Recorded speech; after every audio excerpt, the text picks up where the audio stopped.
Where do we come from?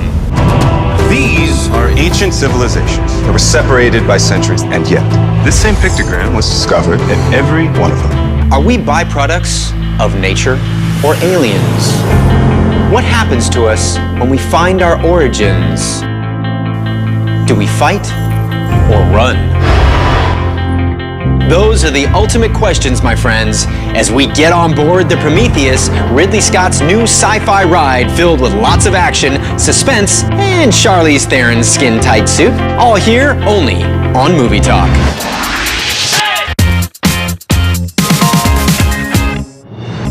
Hey everybody, it's Mike Kasem here, and you're watching Movie Talk, and this is where we basically flip the lid on the latest blockbuster films to hit the big screen.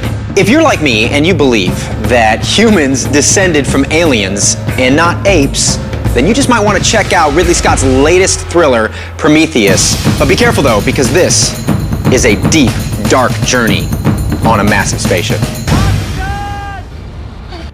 Ridley Scott treads old futuristic sci-fi ground in this movie where a team of explorers from the 21st century follow a star map to find the origins of mankind.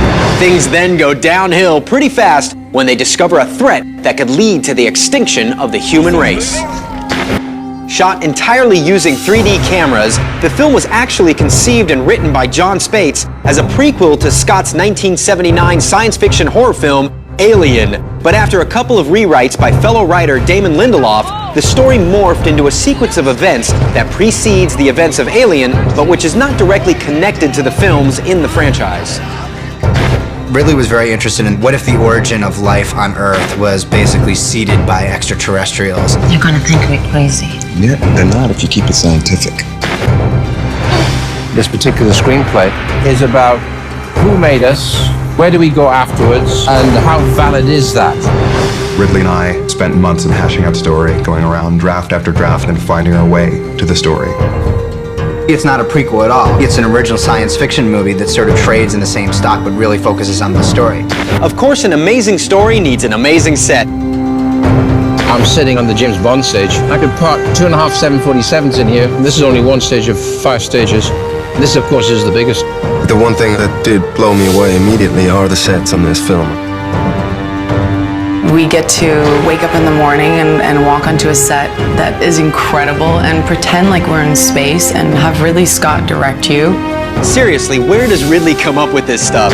Well, it also helps that the film has 2 hot female leading characters in Elizabeth Shaw, an archaeologist played by Noomi Rapace, and Charlize Theron as Meredith Vickers, an employee from Weyland Corporation, the guys that built the spaceship.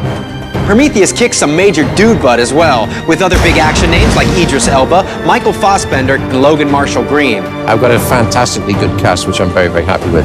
It doesn't really get much better when it comes to a director, a crew, and a cast. The performances and the world that you sort of enter with all these characters feels very real. Ridley Scott wants to push the envelope as far as he can. With a hot cast and director, deadly alien viruses, and a cool spaceship zipping through the galaxy, and all of this in 3D, that makes me drool with excitement. Prometheus opens in the following countries on these dates. It's gonna be awesome. I can't wait to see it.